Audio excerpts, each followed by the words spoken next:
Bien, vamos a resolver el ejercicio de humidificación que se dejó planteado la semana pasada. Vamos a leer el enunciado mientras armamos el diagramita.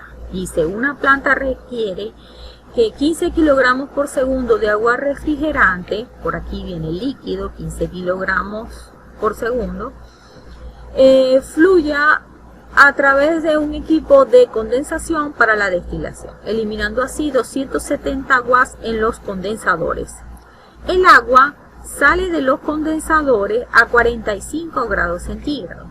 Para volver a utilizar el agua, se plantea enfriarla mediante un contacto con aire, es decir, un humidificador.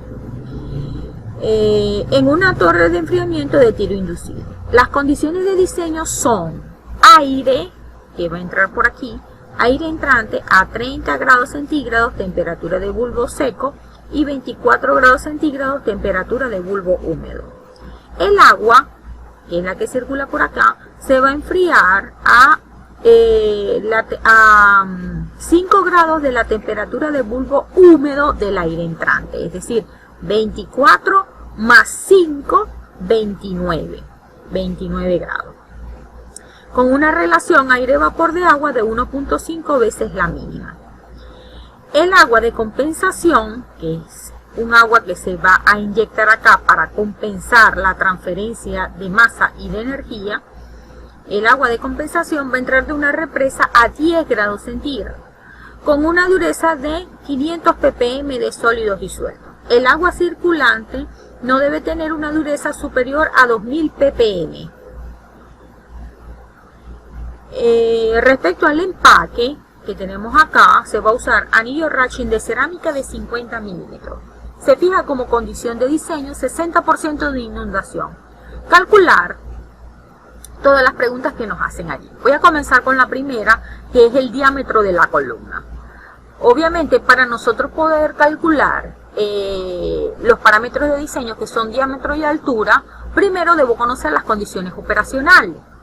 Entonces me voy a ir con las condiciones que tengo del aire, y como esto es un sistema aire-agua, me voy a ir a la carta psicométrica, y con la temperatura de bulbo seco de 30 grados y temperatura de bulbo húmedo de 24 grados, voy a intersectar 30 con 24 y voy a determinar el Y sub I, que nos da aproximadamente 0.0165.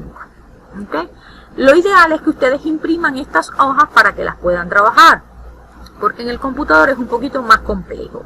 Y con este mismo parámetro puedo determinar la entalpía, aproximadamente 72.5. Bien, una vez que tenga estos valores, obviamente los representaré, los anotaré, tanto la entalpía como el Y. Y luego lo debo representar en mi curva de equilibrio.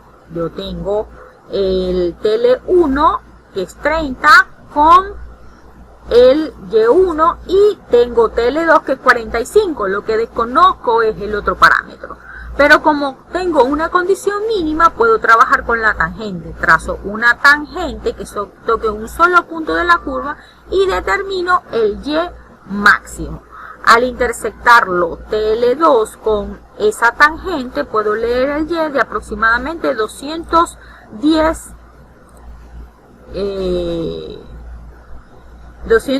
kilojoules sobre kilogramo. Entonces, haciendo uso de la ecuación de la pendiente, como tengo TL1, tengo TL2, Y2 máximo, H1, tengo L, me faltaría G, y la capacidad calorífica la puedo determinar. Entonces, me voy a una temperatura promedio entre el tope y el fondo, es decir, entre 45 y 29.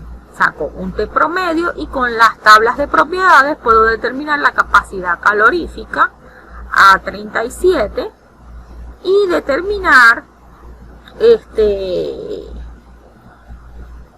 todos los parámetros, y usando la ecuación de la pendiente calcular ese G mínimo para ese Y2 máximo.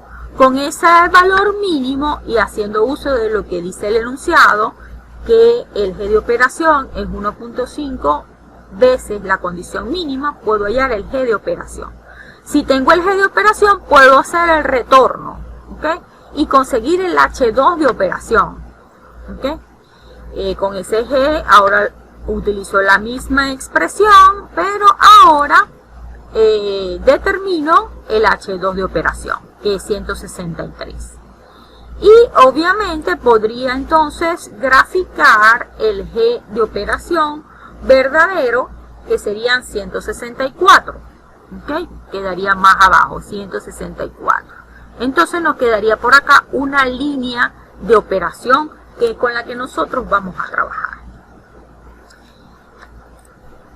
Bien, una vez conocidas las condiciones de operación, como lo que tenemos es el G a la entrada y nosotros necesitamos el G que está húmedo, es decir, el que está en contacto, haciendo uso de la Y, que es la humedad absoluta, podemos determinar el G húmedo. ¿Okay? Con la ayuda de la figura 634 y los parámetros operacionales a una temperatura promedio, podríamos entonces determinar el valor que nos hace falta. Por ejemplo, la densidad del gas la podemos sacar de la ecuación de los gases ideales. La presión de la columna es atmosférica, R es la constante. El peso molecular lo sacan de la tabla 7.1, que la tienen en sus manos. Y la temperatura a la que trabaja sería la temperatura del bulbo seco, pero recuerden que es absoluta. Una vez que tengan la densidad del gas, ya tenemos todo. Tenemos densidad del gas, densidad del líquido, tenemos G y tenemos L, podemos determinar el valor del eje X.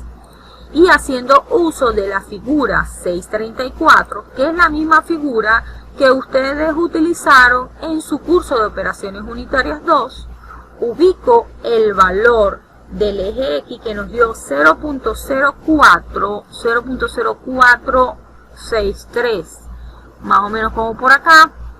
Entonces trazan y obviamente nosotros todavía no conocemos la caída de presión, pero acuérdense que esta última línea representa para nosotros la inundación. Entonces podemos conseguir los parámetros de inundación y trabajando con esa línea podemos calcular el valor que tiene Y, donde el G sería con el valor de inundación.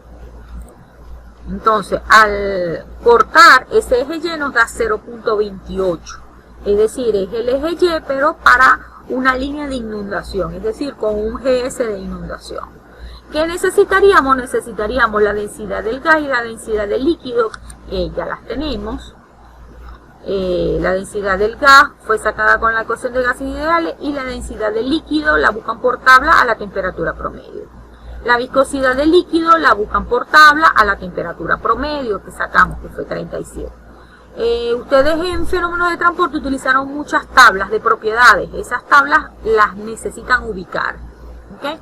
La constante de inundación la podemos sacar de la tabla 6.3 que está en el material que se les proporcionó, en el material teórico, en donde lo que tenemos es el empaque, que para nosotros es anillos Ratchin de cerámica de 50 milímetros. ¿Okay? Entonces buscamos aquí 50 y la constante de inundación sería esta que está acá para anillo Ratchin de cerámica, o sea que sería 65. Entonces ya tendríamos el valor de la constante de inundación.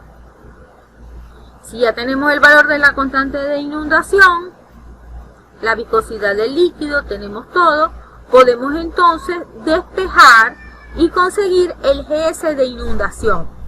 Ese GS de inundación en la guía que les proporcioné de teoría, les dan un rango con el que ustedes pueden trabajar. Sin embargo, el ejercicio les dice que él opera a 60% la condición de inundación, es decir, 0.6 ese valor de inundación. Con eso conseguimos el GS de operación. Si tenemos el GS de operación y tenemos el G húmedo, entonces el G entre el GS nos daría el área. Y si tenemos el área, podemos despejar el diámetro. Una vez que tengamos diámetro, se supone que estos equipos están construidos haciendo uso de tuberías. Y cuando ustedes vieron Operaciones Unitarias 1, se dieron cuenta que las tuberías ya vienen con diámetros establecidos. Nosotros, para no tener que ir a buscar esas tablas de tubería, lo que vamos a hacer es que vamos a ajustar estos diámetros de 0.5 en 0.5. Es decir, como si en el mercado existiesen tuberías de 0.5, 1, 1.5, 2, 2.5, 3, 3.5, 4 y así sucesivamente. Lo que quiere decir que la tubería más cercana para nosotros sería de 3 metros. Si nosotros ajustamos el diámetro a 3 metros, obviamente el área también nos va a cambiar. Entonces debemos recalcular área. Y también debemos recalcular los flujos por unidad de superficie, que sería el GS y el LS. Es decir, cada flujo entre el área, para saber la cantidad de flujo que circula a través de la sección transversal. En el caso de la altura, vamos a utilizar el mismo procedimiento que ustedes usaban en su curso de Operaciones Unitarias 2. Y para ello, primero debemos calcular los coeficientes de transferencia de masa. El GS ya para ustedes es conocido, ¿ok? Faltaría determinar el coeficiente de transferencia de masa y obviamente integrar aplicando trapecios, tal como lo hacían en su curso de Operaciones Unitarias 2. Entonces, para ello vamos a buscar cuál de las correlaciones se ajusta más. Ustedes van a buscar en la teoría las distintas correlaciones que allí aparecen enlistadas. En nuestro caso, la que mejor se ajusta es la de Schulman. Agarramos el coeficiente de transferencia y anotamos la ecuación, despejamos el coeficiente de transferencia y empezamos a determinar los parámetros. El primer parámetro que debemos buscar es el de S, que es el diámetro equivalente. Ese diámetro equivalente lo podemos buscar de la tabla 6.5. ¿Ok? Tabla 6.5. Entonces, en la tabla 6.5, anillo raching de cerámica de 50 milímetros. ¿Ok? Y en nuestro caso, el DS sería 0.0725 milímetros. ¿Okay? El número de Smith para la fase gaseosa lo vamos a considerar como un valor constante. De la tabla de propiedades, ustedes buscan sus tablas de propiedades para lo que es aire a la temperatura de bulbo seco. En el caso de aire sería a la temperatura de bulbo seco. En el caso del líquido es a la temperatura promedio entre el tope y el fondo. La fracción de vacío, ¿ok? La fracción de vacío la pueden sacar de la tabla 6.3. Entonces nos vamos a la tabla 6.3. Que es esta misma, 6.3, la fracción de vacío, y buscar el parámetro, anillo raching de cerámica de 50, 0.74. ¿Ok? Tendríamos entonces la porosidad, y con la porosidad y la retención podemos determinar la fracción de vacío. De la tabla 6.5 podemos determinar la retención del líquido. De la tabla 6.5, anillo raching de cerámica de 50 milímetros.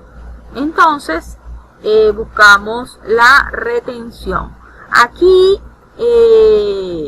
tenemos entonces esta ecuación que tenemos acá. ¿Ok? Que sería para anillo raching de 50 milímetros.